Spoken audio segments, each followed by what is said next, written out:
L'un des plus grands rappeurs français, l'un des plus grands auteurs, l'un des plus grands poètes français sur ce plateau qui vient de sortir le livre D'après Marcel, un autoportrait à partir du questionnaire de Marcel Proust. Et on va te poser un petit questionnaire dans un instant. Redouane, pourquoi t'es habillé en noir? Écoute, on a perdu un grand homme aujourd'hui qui s'appelle Soulage, grand peintre. C'était quoi son et prénom? surnommé le maître du noir. Son Donc, prénom. hommage, Mahmoud. Exactement. En tout cas, hommage à Soulage. On pense très fort à sa famille et à ses proches, n'est-ce pas? Pourquoi tu le gueuleries par bas? Pourquoi ça gueulerie? Il a mis un pull en peluche et personne qui lui dit rien. Le double maléfique de Freddy Gladieux. Tu prends la métaverse, tu prends... Je sais pas, casquette, lunettes, les frérots. Mais non, commence pas, frérot. Commence pas. Allez, venez. On va parler dans un instant d'ADN et de recherche de nos origines avec le créateur de contenu Alexandre Gigot. Un documentaire lui est consacré sur Brutix. Oxmo, le livre d'après Marcel Proust. Le pitch, donc c'est le questionnaire de Proust. Et Pauline a aimé.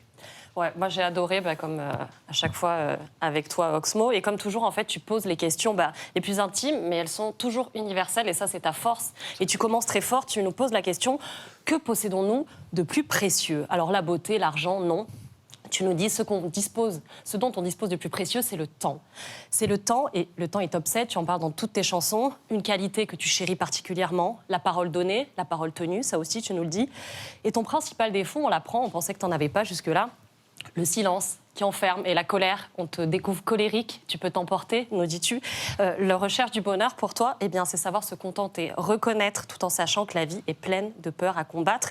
Et pour répondre à toutes tes questions qu'il y a dans ce livre, tu as fait appel à deux de tes amis, notamment, pour les plus, il y a Kim Chapiron, qui te dit « Les gens ont peur de la mort, mais ils devraient craindre la vie ». Et aussi Vincent Cassel qui te dit « Méfie-toi de ce que tu désires, tu pourrais finir par l'avoir ». Décryptage à la clé, bien sûr, dans le livre. Et tu nous parles aussi du monde dans lequel on vit. Tu nous rappelles qu'on va avoir des choix à assumer bien plus tôt qu'on ne le croit et qu'il faudra être digne et fort et solidaire pour arriver à être libre ensemble. Et comment ne pas sourire à cette phrase qui termine presque le livre « Je ne désire aucun autre don, j'ai déjà les miens à gérer ». Et bref, en te lisant, j'ai eu le sentiment de te connaître un petit peu mieux, de connaître aussi les miens, de me connaître moi-même. Et tu finis en citant Proust en disant « Chaque lecteur est quand il lit le lecteur de soi-même ». Alors on risque de me répéter parce qu'à chaque fois que tu viens sur ce plateau, je te dis la même chose. Merci Oxmo. T'envierais bleu, hein? Non, mais c'est magnifique. Il avait envie de répler, miskin. Non, mais Isolé, là. On t'aime. Alors, Oxmo, derrière ses lunettes, il a envie de répler. On va te faire un questionnaire de Proust, Oxmo Puccini, ok? Si tu étais une actrice. Là, tout de suite, je dis Ludivine Sagné. Oh, les C'est beau. Si tu étais un clash. Si j'étais un clash, je serais 50 Cent contre Fat Joe. Pourquoi? Wow. Parce que l'autre jour, j'ai une anecdote trop drôle où Fat Joe disait que le clash avec 50 Cent lui a coûté très cher parce qu'il traînait avec les galériens de son quartier avec lui et que pour donner une image, il fallait qu'il finance le stylisme, qu'il fallait qu'il finance la bouffe, le logement et que ça lui coûtait beaucoup de budget. Pour assumer plus les que pour vidéos ses pendant le disques. clash. Voilà. Il fallait rester frais pendant le clash, quoi. Exactement. Si tu étais une punchline, Oxmo Puccino. Les gens s'écoutent mais ne s'entendent pas.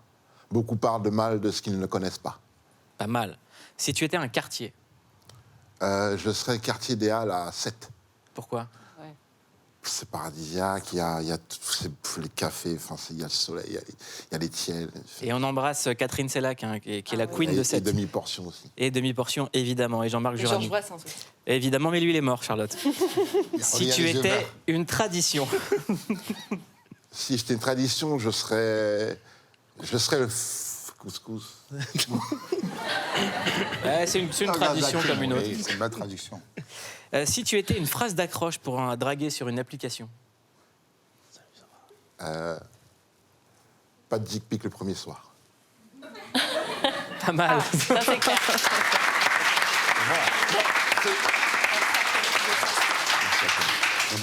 On t'a déjà envoyé des dick pics?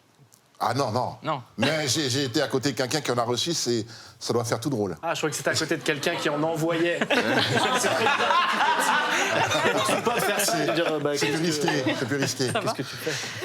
Si tu étais une clique. Ah, je serais courtrage-mais. Bah voilà. Et voilà. Bravo Oxmo Puccino. Oxmo Puccino. On est avec Oxmo Puccino. Et il y a deux garçons qui ont fait un travail formidable, qui ont analysé tout le travail d'Oxmo Puccino, tous ces mots, toutes ces datas, tout ce que tu as utilisé comme expression, et ils sont avec nous. Je vous prie d'accueillir Jules et Maxime du site RapMiners.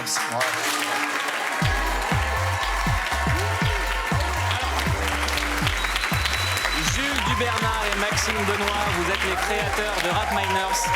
C'est le premier média qui décrypte le rap à travers les données, c'est du data journalisme. Qu'est-ce que ça veut dire ? Alors en gros, nous, on utilise toutes les données qu'on récupère sur Internet, notamment les lyrics, les pochettes d'albums, les dates de sortie, et on fait des analyses sur le rap français. On utilise toutes les dernières technologies de l'IA et de la data science pour décrypter le rap. Donc alors, qui fait quoi entre vous ? C'est ça. Moi, je suis ingénieur en traitement de données et en intelligence artificielle. Ouais. Et on a eu cette idée de combiner notre passion pour le rap et mes compétences en data pour créer ce média un peu 2.0 où on fait des stats sur l'actualité, mais uniquement de l'artistique et pas les chiffres de vente ou ce genre de choses. Vous êtes trop chaud. Alors, vous avez travaillé sur Oxmo Puccino, est-ce que vous pouvez nous raconter ? Ouais, en fait, la semaine dernière, on a demandé à notre communauté un album analysé. Ils nous ont proposé Opéra Puccino. Le premier album d'Oxmo Puccino. C'est ça exactement. C'est ça. Et donc on a été creusé dans l'album pour vérifier les structures, les lyrics, enfin tout ce qui fait l'univers d'Oxmo en fait. Donc, Et alors, on va vous montrer, on a préparé des petites analyses. allez, on regarde. Ça va partir, c'est en direct. Hein. Il joue ni oui ni non. Voilà, alors ça, c'est une dataviz qu'on fait très souvent sur nos réseaux. Ouais. En gros, les deux dataviz ici représentent le premier et le dernier album en date d'Oxmo Puccino. D'accord. Chaque ligne représente un morceau. Ouais. Tout ce qui est en vert, c'est les couplets. Tout ce qui est en bleu, c'est les refrains. D'accord. Ok. La suite. Donc justement, ça permet de voir comment sont articulés les morceaux sur les albums. Ouais. Et justement, Oxmo Puccino, ce qui est super intéressant avec lui, c'est qu'il a conservé la forme des 3 couplets, alors qu'aujourd'hui, en vrai, tous les albums font 2 ou voire un couplet C'est Pas trop mal. intéressant. sur Je les savais albums. même pas. Et le truc rose, c'est quoi? Rose, c'est les feats, pardon, j'ai oublié de dire. featuring. C'est les featuring. Et ce qui est en orange, on voit qu'il y en avait pas mal en 98 et moins de. Ouais, c'est les featuring aussi, en fait. Les rose. couplets sont en rose et les refrains en orange. Ok. Il y a également un travail sur le champ lexical grâce aux data. Exactement, ouais. On a aussi développé un algo, si on peut montrer On là. va vous le montrer, ne vous inquiétez pas. On a un algo qui peut rapprocher les mots entre eux et il est hyper efficace parce que justement on l'a entraîné sur tout le rap français. Mhm. Du coup, même les mots d'argot, par exemple quicheta ou même les verlans, même les fautes d'orthographe, on peut les prendre en compte et les considérer. Donc ça, c'est tout le nuage de mots qu'utilise Oxmo Puccino. C'est les 3 thèmes principaux. On peut regrouper en fait les mots qui se ressemblent le plus et Ouais. avec ça on prend les 3 grandes thématiques. Et là par exemple l'imagerie de la mafia, de l'écriture et de la famille qu'on voit pas en dessous, C'est qui fou. étaient les 3 grands thèmes Les de clics. Oxmo Puccino. Et vous avez aussi travaillé sur les mots les plus utilisés. C'est ça aussi. Donc ça, en fait, c'est pas vraiment les mots les plus utilisés. En gros, c'est les mots qui caractérisent le plus les lyrics d'Oxmo Puccino. Ouais. Ah oui. Donc c'est en gros ce qui dit le plus et ce que le rap français dit le moins Alors, en c'est comparaison. quoi qu'Oxmo dit le plus et que le rap français dit le moins ? Le nombre de morceaux, en fait, où apparaît le mot en question. Et c'est lesquels ? Bah là, par exemple, c'est rime, je crois, le mot qui caractérise le plus les lyrics d'Oxmo Puccino. Ouais. Waouh. Je vois la tête d'Oxmo, il est égaré. Ouais, c'est marrant, non? C'est On a ton secret maintenant. un recul qu'on peut pas avoir soi-même. Est-ce que Voilà. tu te reconnais dans ce travail ? De plus en plus, ouais. Ouais. Ouais. C'est, du coup, ça fait réfléchir au prochain texte, quoi. Tu vois. Ah bah oui, ça peut. Hein. Maintenant, on pouvait pas imaginer qu'on serait analysé de cette manière-là, tu vois.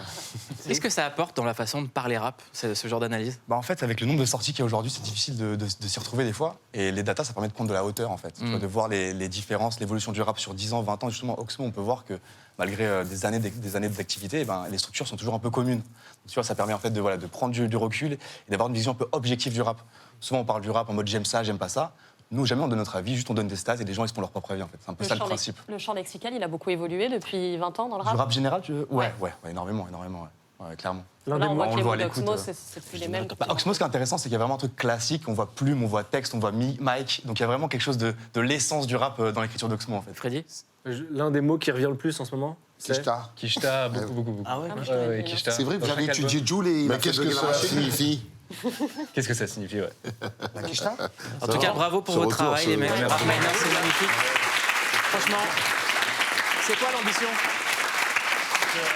Continuer à écouter du rap, à s'amuser, devenir un média qui pèse de plus en plus et faire des belles vidéos sur nos réseaux. Eh ben, c'est tout ce que je vous souhaite. Et si on peut vous aider, on sera là. Merci Simplement. beaucoup, David. Vous pouvez Merci, compter les sur gars. Click. Merci.